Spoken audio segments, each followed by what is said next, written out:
Yan, magluluto tayo ng mackerel. So, kailangan natin para pang coating sa ating mackerel, kailangan natin ng 2 peeled na garlic. Tapos, lagyan natin ng paprika. Tapos, tiktikin lang natin sa mortar. Lagyan natin ng konting olive oil.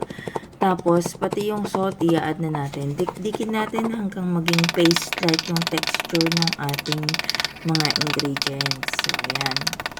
Dikdikin lang natin siya. Yan yung ipapahid natin dun sa mackerel.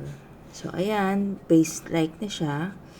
So, i-ready na natin yung ating mackerel. Bali, tuyuin lang natin yung mackerel natin using paper towel para hindi siya masyadong basa, para kumapit yung ating seasoning or yung ating paste. Yan. Ipahid lang natin dun sa may pinaka-meat niya. Tapos, lagyan din natin ng konti yung balat niya. Hindi natin aalisin yung balat ng mackerel. Kailangan skin on siya. So, ayan. Ipahid lang natin mabuti. Tapos, iset aside lang natin.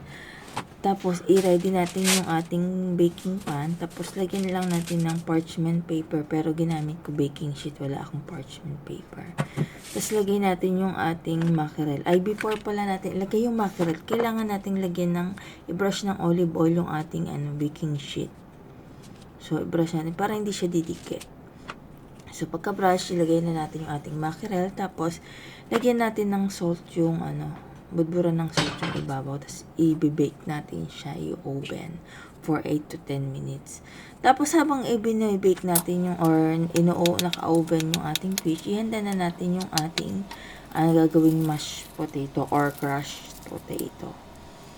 Tapos, magpakulo lang tayo ng tubig na may asin. Tapos, habang nag-aantay tayong kumulo ng tubig, ihahanda naman natin yung vinaigrette.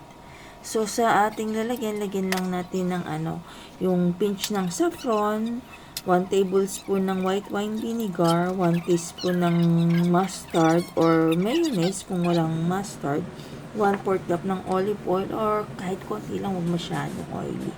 Tapos, timplahan ng sea salt at saka ng pepper at saka natin i-mix.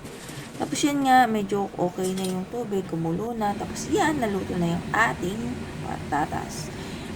Pagka naluto na yung ating patatas, sa isang pan or pot, lagyan lang natin ng konting olive oil, tapos i-mash natin dun yung ating patatas gamit ng tinidor or kung meron kayong pang-mash ng potato. Tapos nilagyan ko lang ng parsley, pwede rin naman yung scallions. Tapos tinimplahan ko siya ng asin at nilagyan ko ng konti ng vinaigrette. Tapos yan, i-mix lang natin habang nasa kalan para mag-incorporate yung mga ingredients at kumalat yung lasa niya sa ating mashed potato. So, ayan na, okay na yan. Tapos, i-prepare na natin siya sa ating pinggan.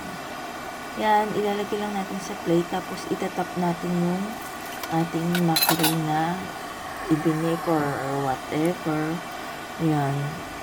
Tapos, i-drizzle lang natin ng ating ginawang vinegar.